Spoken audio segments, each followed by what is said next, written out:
Kira. Good morning. Good morning. All right, girl. The overtime thing you did for a friend. What was it? So I had a friend one time. Her family was going to the beach for a whole week. And her second day there, she calls me crying. She hated it. She wants to come home. So I get in my car, and like the nice friend I am, I drive 3.5 hours to go and pick her up, and then 3.5 hours to bring her back home. Okay. That was really nice. What beach was it? Rehoboth Beach. Okay. Oh, okay. Is she just like was not having a good time in general, or was there anything about this trip that was she's like, I can't be here? I think it was just being surrounded by her. She has a lot of like younger siblings, so I think it was just too many children. Just wasn't her vibe. I hope she at least paid for gas and got you a snack.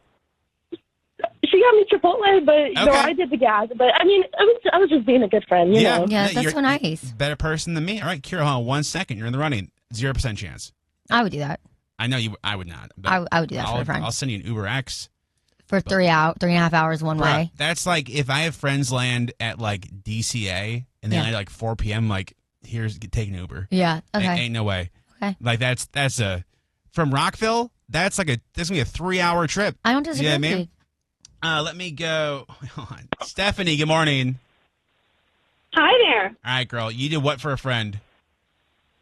So for my best friend, she had been dating this guy for a little while, and she liked him, but, you know, it was just, you know, fun for now kind of guy, and this was a long time ago. We're much more mature, but he wanted her to meet his family, so he planned this whole thing for her to meet his family, and she was just, like, kind of, like, over it, and so I had to call him up and break up with him and tell him that it's not him, it's her. And he was pretty upset, but she didn't have the nerve to do it herself, so I was just like, give me the phone, you can't leave this guy hanging, you can't not show up. So I called him up, told him everything, said, you know, have a great life, whatever. So then I was nicknamed the Grim Reaper. So can I ask, like, roughly how old they were? Probably, this was a long time ago. We were probably about 28. Okay, so, like, old enough. But, yeah, you know. I mean, I wouldn't know. I don't know if I believe it. If I was dating a girl and her friend called to break up with me, I don't know if I'd be like, hey, I'd rather hear from her. Yeah, I'd be like, what is happening? Yeah, okay. Yeah. That's wild. I was pretty convincing. Yeah, it worked. They broke up. I guess. Okay, Stephanie, 1 second. You're in the running. But my head's like, they must have been like 15. That's what I was like. Oh, they definitely were like freshmen in high school. No, they were 28. Yeah, that's crazy. You know better. Yeah. Use your words. Would you rather get a text or have somebody's friend call you to break up with you? I would rather get a text. If the friend calls me and I'm like, wait a second, because it sounds like they were dating like long enough to like meet the family. Yeah. Like, and you can't use your words to end it. That's not cool. No. That is not cool at all. And to put your friend in that spot. Oh, dude. In college, I dated this girl, like, not long. I was an idiot, and I asked her out before winter break, which was dumb because she lived in, like, North Dakota. And, like, sure, was one of my mom's favorite students. And I don't know if my mom knows this story, but that's fine. And so we didn't see each other break. We got back. I'm like, I don't really want to do this. Okay. So, like, I asked my buddy to come with me to break up with her. Because it's in the dorms. During winter break? No, in the dorms. So we went to her floor. I'm like, I need you to hide in the hallway in case things go south. So he hid in the hallway, but she definitely saw him underneath the couch in the hallway. So. And you broke up with her in the hallway? I knocked on her door and then did it at her door. It was courteous. I was like 18. What do you want from me? I was being courteous. Like, the way that your voice is echoing off this door, I don't want to see your face anyway, ever again. Yeah, well, then she, like, returned a stuffed animal I got her. I'm like, what am I going to do with this? She goes, well, I don't want it. I'm like, well, then throw it away, bro. What am I going to, I'm not going to keep it.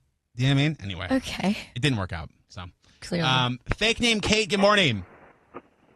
Good morning. The most over-the-top thing you did for a friend was what? I hit on my best friend's husband in a bar and convinced him to go home with me while she was in my living room waiting for him. Okay. Wait, how did the husband not know you guys were best friends? No, he knew that we were best friends. Yeah. She had suspicions of him. I thought you were like undercover. Wait, hold on. She had suspicions that he was cheating or trying to cheat with you? To cheat with someone else that told us that he tried to take her home. Got you. So, yeah. So let me ask you this, fake name Kate. Like, how much of the charm did you have to put on without letting him, like, tipping him off? You know what I mean? It wasn't much at all. At all. Wow. I was just like, do you want to leave and go back to my place? And that was it. Like, Okay. that's the decisions that he was meeting. So, And how great was it when he walked in the door? What happened? he got a fist to the face. Oh, Allegedly. okay. And I just, yeah. Okay. All right. I was going to allegedly put you on hold. There we go. Okay. Are they still together? I'm going to assume not. You can vote for your fate over text, 99338. Let me go. Patty, good morning. Good morning. All right. You did what for a friend, Patty? So, my friends were vacationing across the Bay Bridge over in Delaware somewhere, and they had locked their key in their car. No. So she asked me to bring her their spare key, which is fine, right? Mm-hmm. But it was during this horrible storm that was coming up the East Coast, and it was at night, and so I was going over the Bay Bridge. Lightning hit the Bay Bridge, and then it arced into my truck. Oh, hell no. I literally... Oh, yeah. I don't know how I got across the Bay Bridge. This is where God, like, totally intervened. Yeah. But I pulled over right under that Route 8 crossover. Sure. Yeah. Sat there for a little bit because I couldn't hear anything. And then I continued on to meet her up at 404, gave her key. My truck was fried, like the radio was fried. Yeah. There was electrical things that were fried. But it still drove. Oh, that's Oh, good. my And God.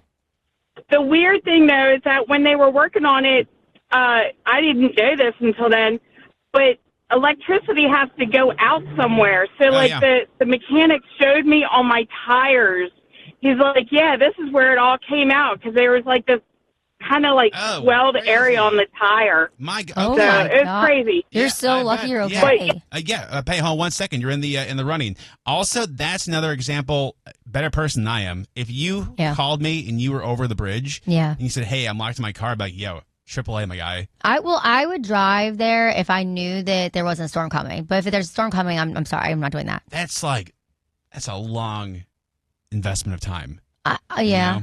You know? Maybe it's not my fault because my friends aren't good enough for that. Think about that. I You know would what I mean? I would do that for you. I wouldn't ask you though. If you did though, I would. If I was like, "Hey, I need you to get my spare key, drive 4 hours," you would not. I would, but I would not do it if there's a storm coming. Why does the storm have to? Oh, because you only get struck by lightning. No, I don't want to drive during a bad storm. That's fair. That's fair.